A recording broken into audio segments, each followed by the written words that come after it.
क्रोध की 4 प्रकार की प्रणति होती है। निकृष्टतम, निकृष्ट, मध्यम और उत्तम।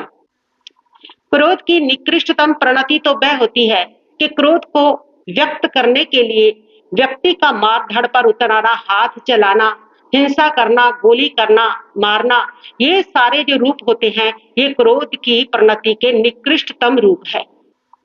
और निकृष्ट रूप वह होता है कि क्रोध को व्यक्त करने के लिए व्यक्ति मारधाड़ तो नहीं करता है, हाथ तो नहीं चलाता है, लेकिन गाली गलौज करता है, बुरा बोलता है, तो ये उसका निकृष्ट रूप है।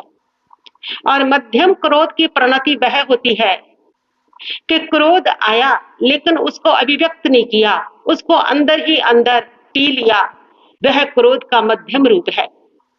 क्रोध की उत्तम प्रणति तो वह होती है कि आपका जो क्रोध है वो मैत्री के रूप में बदल जाए। बहुत मुश्किल होता है क्रोध का मैत्री के रूप में बदल जाना, प्यार के रूप में बदल जाना, सकारात्मक रूप में बदल जाना, एक नेगेटिव शक्ति का पॉजिटिव शक्ति में तब्दील हो जाना। इसके लिए बहुत अभ्यास की जरूरत होती है। इसके लिए बहुत ज्यादा व्यक्ति की आत्मा की शुद्धता की जरूरत होती है। और ऐसा होता है कि क्रोध जो होता है वो प्रेम में परिणत हो जाता है। और आप लोगों के साथ मोस्टली बच्चे की ममता के लिए भी होता है कई बार कि एक माँ को बच्चे पर क्रोध आया, लेकिन जैसे वो क्रोध व्यक्त उस पर करने लगी तो उसी समय उसको उस पर प्यार भी आ गया और उसका क्रोध जो है उसने खिलखिलाकर बच्चे को अपने गले से लगा लिया, उसकी गलती को भूल गई।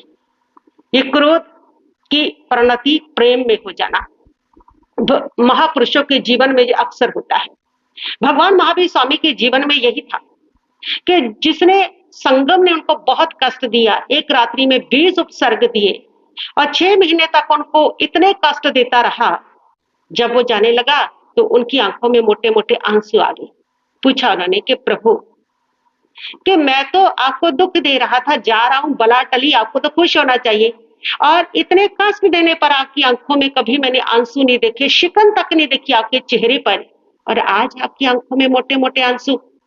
उन्होंने कहा कि संगम में इसलिए आंखों में आंसू आए हैं कि तू 6 महीने रह करके बुरे कर्म करके कर्म बांधता रहा।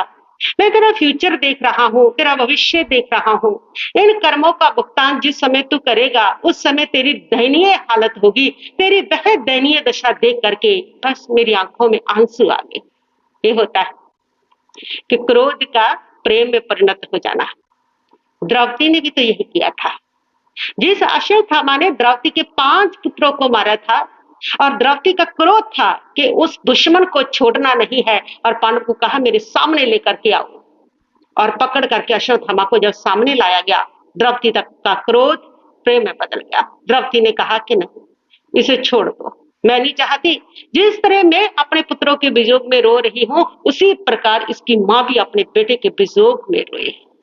उस ममता के कारण, उस ममता की संवेदना के कारण जो द्रौपदी है उसका क्रोध प्रेम के अंदर परिणत हो गया। ये क्रोध का उत्तम रूप होता है कि क्रोध किसी संवेदना के कारण प्रेम में परिणत हो जाए, क्रोध आत्म शुद्धि के कारण प्रेम में परिणत हो जाए। ये क्रोध का उत्तम रूप हुआ करता है।